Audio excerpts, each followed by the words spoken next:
What's going on, Dolphins? It is your boy Dillon, and I got a couple quick things I want to talk about. The Dolphins signed a player, and then there's more rumors going on, including, of course, the ongoing rumors about Deshaun Watson, which I will talk about briefly at the end, and then also rumors of the Dolphins trading for another player. So first of all, let's get into the signing. The Dolphins signed Timon Parris. The Miami Dolphins announced on Thursday the addition of free agent offensive tackle Timon Parris. He originally entered the league as an undrafted free agent with the Washington football team in 2018 out of Stony Brook. He spent 2 years in Washington, appearing in 4 games. He spent last year with Washington, the Atlanta Falcons, and the Cleveland Browns. The Dolphins adding Parris to the roster gives him a developmental tackle to bring into training camp. He joins an offensive line group that includes tackles Austin Jackson, Liam Eichenberg, Robert Hunt, DJ Fluker, and Larnell Coleman. Parris is from Floral Park, New York, and was a 3-time first-team All-Colonial athlete, blah, blah, blah, blah, blah. So, really, at the end of the day, again, another developmental player, obscure signing.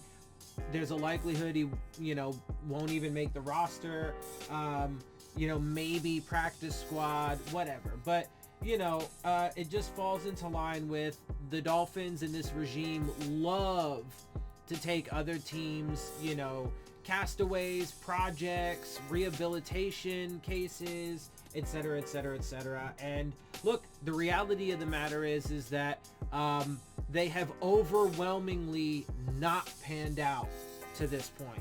Overwhelmingly. So let's see if this goes anywhere or if not. The next thing, and that's really all I got to say about that. The next thing that I wanted to talk about is apparently the Atlanta Falcons are looking to trade Julio Jones, which is not, totally unexpected or surprising, because they do need to clear up some cap space from my understanding, and he does have a big cap number. And so on and so forth, and they do have a pretty deep room at this point and plenty of pass catchers. So at least that's, from my understanding and from what people are saying and whatnot. Obviously, I don't really follow the Falcons like that, but anyway, and they obviously did just draft Kyle Pitts. Anyway, point is though is they are apparently looking to trade Julio Jones. Now, there are no reports that I've seen that link the Dolphins to him. But there are a lot of Dolphins fans that are like, yeah, we should go get Julio Jones, man, because that'll make us, again, with this, one player making you super elite bullshit. I think it's super fucking stupid.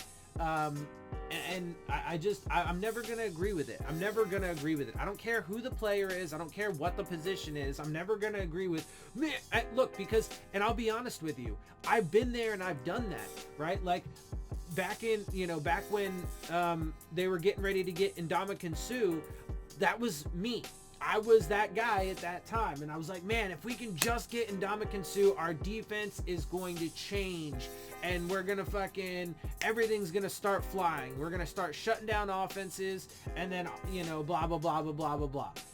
But it's not, and sure, you can argue, well, that's a defensive tackle, blah blah, but it doesn't matter. It literally doesn't matter, because again, it's about probabilities, right?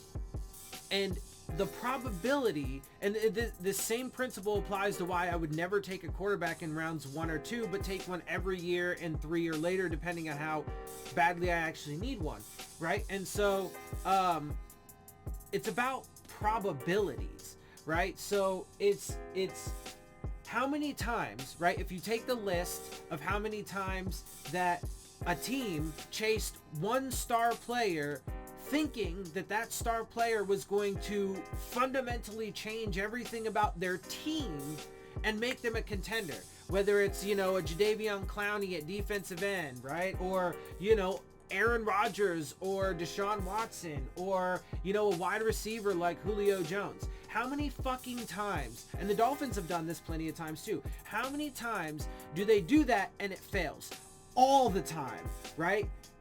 Not every time. There are some exceptions to that, but the exceptions prove the rule, because the list on the other side of successes aren't very high, right?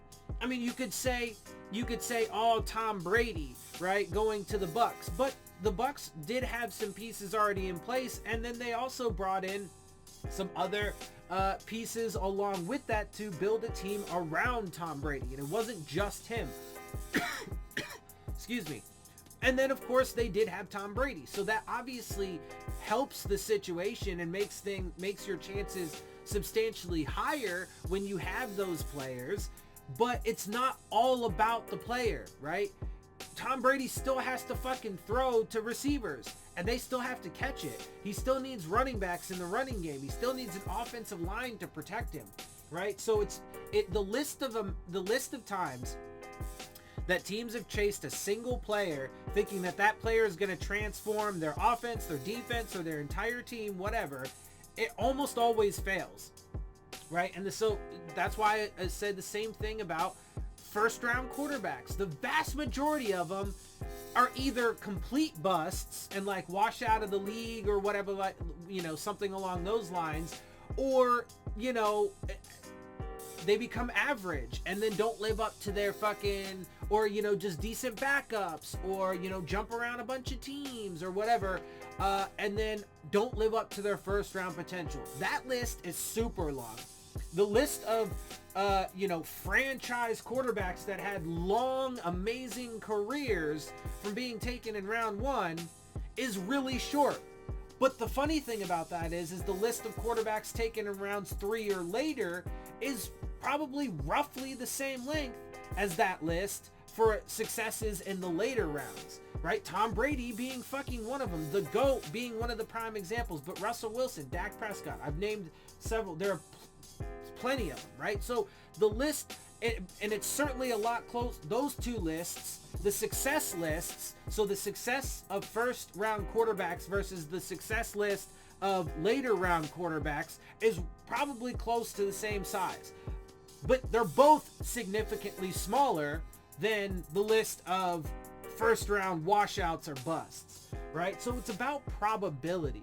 And so, like I said, I haven't seen any reports that link the Dolphins, and I wouldn't think that they would be, you know, I mean, sure, do your due diligence, but that's the thing. With Julio Jones, you know who Julio Jones is. You don't actually even need to investigate. You know who he is, right? And so you know what you're getting. A lot of Dolphins fans want him. I think it would be super stupid,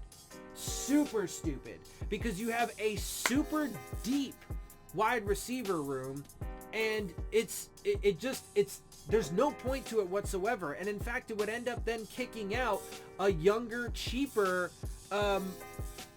potentially high upside, not necessarily higher upside than Julio Jones. Not to say that player is going to be Julio Jones or better than Julio Jones, but a younger, cheaper, good complement piece to your team that could be here for the long term, as opposed to Julio Jones, who will be here for the short term, right? And then of course you add in the cap hit, right, and fucking how much it costs, etc. No, I wouldn't do it. I wouldn't do it at all. To me, it's super stupid, but it's out there right now, and so I just thought I'd give my piece. All right, and then finally, I do want to talk about Deshaun Watson again, because it's not going away.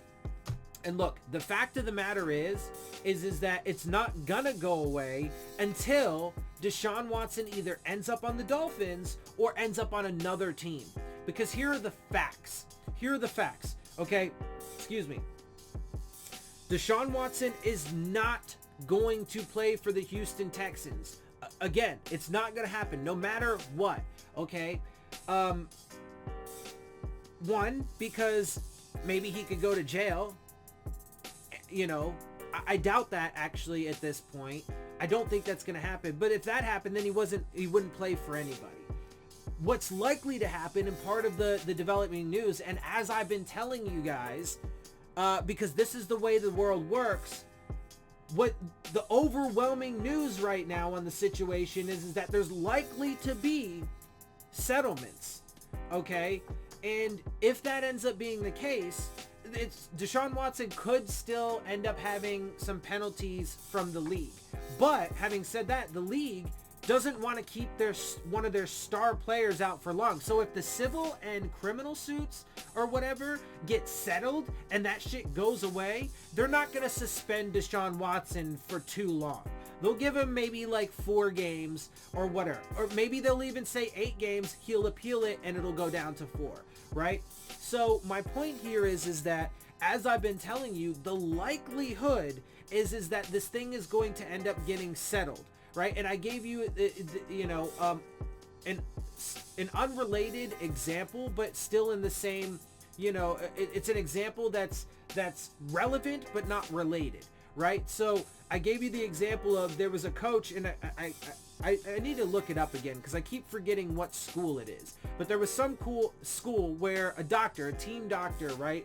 The sports doctor had over 700 cases of violations, right? 700 cases. And the school ended up settling all of those cases for over $1 billion. Let me tell you, the NFL and these franchises are way wealthier than that school is. I guarantee you they have far more money and way better lawyers. And while it's true that 20 plus whatever it is that he's up to at this point, that's a lot of allegations. One allegation is a lot of allegations, right? But it's not even close comparatively to 700. So that doctor had way more, right? Like, I don't know, 40 times or something like that. I don't know. I'm gonna totally fuck that up and not get it right. But it's significant. Obviously 700 is way different than 20 to 30, right? It's significantly more. So if that school can get over 700 cases settled, I'm pretty sure the NFL can find a way to make sure that 20, 30 cases get settled with one of their star players. Okay, now, and I've said this before about the Dolphins and their offseason moves. People praise them for being quiet in the offseason, but they're playing, and then they also give them definitive credit and praise, saying that they are 100% behind Tua and that there's no doubts. I mean, it's just not factual, because to both of those points, the plan the Dolphins had was to trade for Deshaun Watson until the allegations came up. And people think that it's absurd that the Dolphins are going to go trade for Deshaun Watson at this point or at any point, because they're just super behind Tua, and look what they did to build the team up around Tua and blah, blah, blah, blah, blah. No, I'm telling you, the Dolphins are still the number 1 place that Deshaun Watson can and will end up. And I'm telling you, man, I mean, I don't know, right? I can't say 100%. I can't say that. But man, I'm like 90 to 95% sure. If those cases get settled, man, oh man, oh man, I can virtually guarantee that Deshaun Watson will end up in a Dolphins jersey. Tua will be gone. They will then prove that their trust and belief in Tua was, their 100% fucking being on board with Tua will be bullshit. It will also completely slash their fucking, the idea that they were, just trying to really be frugal this year and not be the big spender that they were the previous year. It will slash both of those things if that happens. But it will be a mistake. It will be a mistake. And it's because, again, it's not all about a single player. And this organization, I mean, people think that they're doing an amazing job, but I'm telling you, man, people are going to be super disappointed when this whole thing comes crashing down, because they don't know how to build a proper team. And they don't know how to build a positive, uplifting, winning culture. They just know how to build a fucking toxic, fucking cutthroat, super raw fucking, and they think they're doing it to make a tough team, blah, blah, blah, blah, blah. And, those approaches might have worked in years past, but those are different times. These are different times, right? And it's not going to work, man. It's going to come crashing down, and people are going to be super disappointed this season when the Dolphins only win like 5 or 6 games, maybe 7 games, and then Brian Flores and Chris Greer get fired. But bringing in Deshaun Watson isn't going to change that because they don't know how to build a proper team around him. The running game is still not going to be adequate or where it needs to be, particularly because the offensive line is not going to fucking take those jumps, etc., etc., etc. So, that's, my evaluation of it. Of course, it could go differently, but again, I'm like 90 to 95% sure on these things. It's impossible to be 100% because, I can't tell the future. So it just is what it is there. But for me, that's the probabilities. That's where the probabilities lie. That this entire, because they're, again, just for a couple quick points, their drafts have been lackluster at best. Their turnover ratio on the roster is really quite terrible. They're just a consistently super young and inexperienced team with tons of turnover in the coaching staff. They're not good at player evaluations or development, haven't proven to be so far to this point. They love to take fucking risks left and right, whether it be reaching on players, whether it be taking players that have extensive severe injury histories, or whether it be players that are cast-offs, bargain bin fucking, throwaways, practice squad guys from other teams, old reclamation projects, right? Or first round fucking busts that they're trying to rehabilitate in that way. Like, they're just terrible at all of it. And so, bringing in Deshaun Watson or sticking with Tua, I think at this point that's what they should do.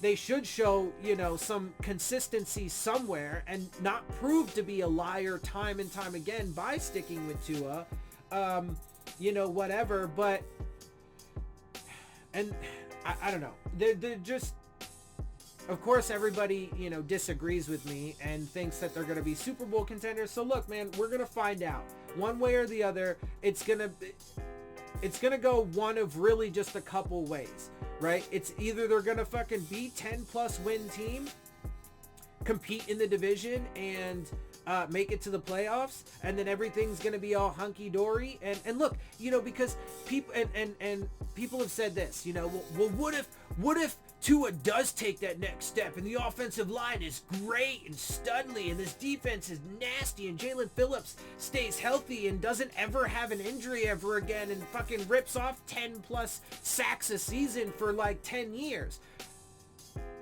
Well, okay, that's easy. That's super easy for me to say. And that's the thing, right? For me, the what if scenario on y'all's side is super easy. If that happens, well then my team's going to be great and we're going to be winning Super Bowls and shit. That's super easy. I might not like these motherfuckers, but then I'd at least be able to say, well, look, I was wrong and they fucking brought my team to prominence and we're kicking ass winning games. But you guys don't ever want to answer, the people on the other side, whoever that is out there, don't ever want to answer the question of, well, what if I'm right?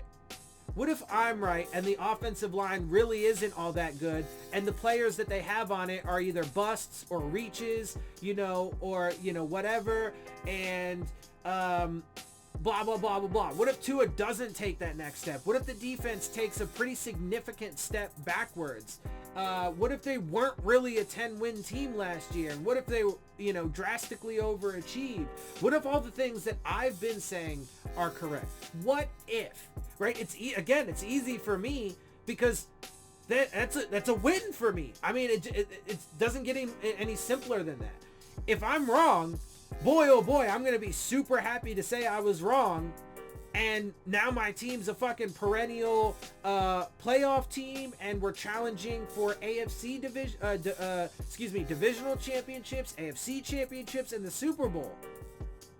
But if I'm right, what that means is then the team fucking sucks.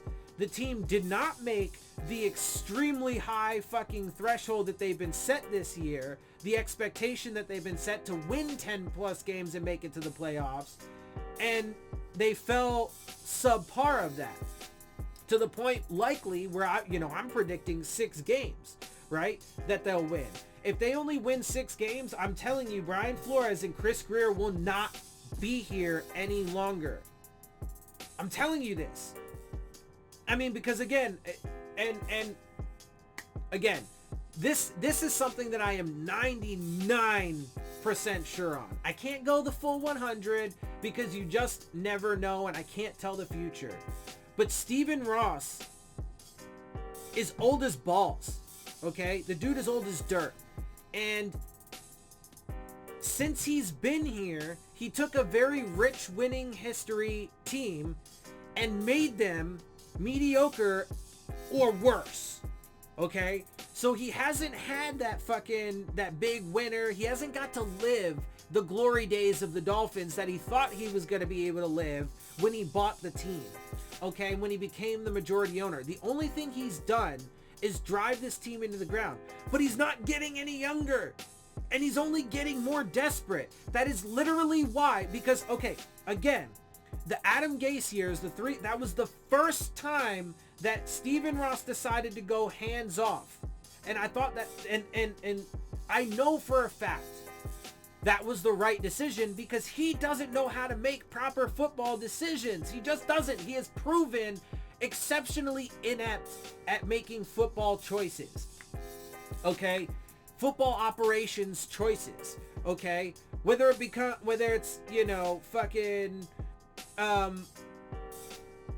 for the most part, coaching, although he did make the right choice with Adam Gase, but it wasn't just the coach, it was also letting go of the reins. And Adam Gase was the right person to give the reins to. His drafts were amazing. His one draft with the Jets was great, right? So he knows how to, and he has the culture of, pay your players in-house, right?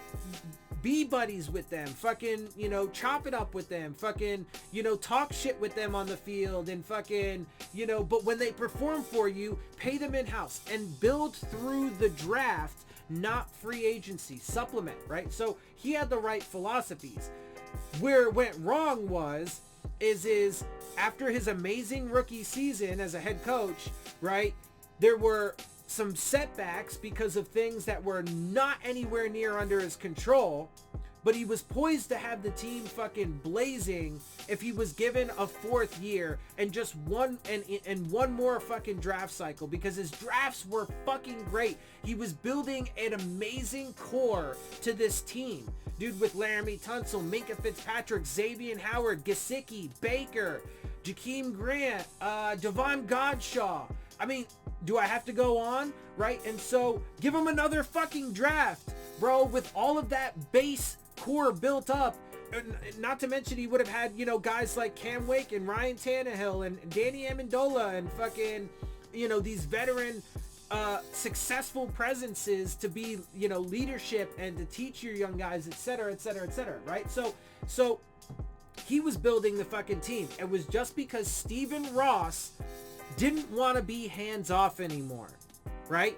He got excited about the rookie season, saw the fall off, my guess is, in his thought process, it didn't matter that none of it was his fault. None of it was Gase's fault. He can't stop a hurricane. He can't stop the team from having to travel more than any other fucking team in the league that year. He can't fucking prevent his linebacker from going AWOL. He can just deal with those situations to the best of his ability. Everything that could go wrong in 2017 did go wrong. He can't prevent his quarterback from getting an injury, right? So, and then it was just injury after injury after injury in 2018, right? So he had some setbacks, but that's the thing, right? Stephen Ross started getting desperate because he had that amazing season in 2016 and then took a step back and he's like, I don't want to go in that direction. He didn't bother to fucking, take the time to be like, well, it's not his fault, right? Whatever. And then same thing with 2017 or 2018. And so he had those step backs. In what I'm getting at is, in Ross's mind, it was very surface level. At that point, he's saying to himself, okay, sure, we went to the playoffs in won 10 games and went to the playoffs in 2016, but we had these 2 down years. And now what I want, even though I'm taking a hands-off approach and letting them handle things, I want to intervene again, and I want us to tank the 2019 season so we can go get a star quarterback, because Stephen Ross never really believed in Ryan Tannehill from the beginning, right? And so, and then despite the fact that he puts up good numbers, is consistently in the lineup, fucking improves each and every year, and set a ton of Dolphins records, despite all of that, he never, because he doesn't know how to make proper football decisions. So he said, and Adam Gase told him, no, I'm not going to do that, because I do believe in Ryan Tannehill, and because I do believe in the fucking culture and the team that I am building in my image. Okay, look, if you want to say fucking he should have not been the play caller and given that to, you know, his offensive coordinator or whatever, fine, whatever. I still don't even think there was anything wrong with his play calling. It's just that when you get fucking guys injured, like in 2018, constantly, and especially when your fucking starting quarterback is injured in 2017, the end of 2016 and in 2017, it's super hard to deal with that. Right? Anyway, whatever. So the reason why he was ultimately fired, though, is because he said he wouldn't tank 2019. And Stephen Ross wanted to be hands-on again. And so he fired Adam Gase and brought in fucking Flores. And then ever since then, it's just been destructive decision after destructive decision. And I'm telling you guys, it's not going to pan out how people think. Whether they go trade for Deshaun Watson or not. And I mean, ultimately that would just, it would be a problem, because it's too much money to go on the books. He's not going to solve your fucking all of your issues. And if you're terrible at all that other stuff, player development, drafting, player evaluation, coach evaluation, consistency within your locker room and coaching staff, if you're terrible at all these other things, having a star quarterback is not going to do anything for you. In fact, you're more likely to ruin his career and all the rest of the players on your team's career, whatever. All the players on your team ruin their careers as well in the process than you are to fucking be a perennial super playoff team and challenge for the Super Bowl. So, yeah, that's what I got to say. So ended up being a little bit of a lengthy video, but you know me, I'm an impassioned person, and I've got strong views. So there you have it. Just a couple things. Just to recap, the obscure offensive lineman that they signed. We'll see if that turns into anything. You know, the Julio Jones talk and rumors. Again, I think that would be a bad decision. I don't think that's something that is likely to happen, but I wouldn't do it. And then the Deshaun Watson thing. That is something that I think actually has a high probability of happening, but I wouldn't do that either. Anyway, so that's what I got. I'm going to get out of here. I hope you guys appreciate my perspective. If you do, make sure you hit the subscribe button. Make sure you hit the like button. Make sure you hit the bell if you want to get the alerts. Share my channel and videos with your friends and family. Leave your questions, comments, and concerns down in the comments section. And, of course, as always, follow me on Twitter at Dillon Tartaro. With that, I'm out. I'll see y'all soon. Fins up.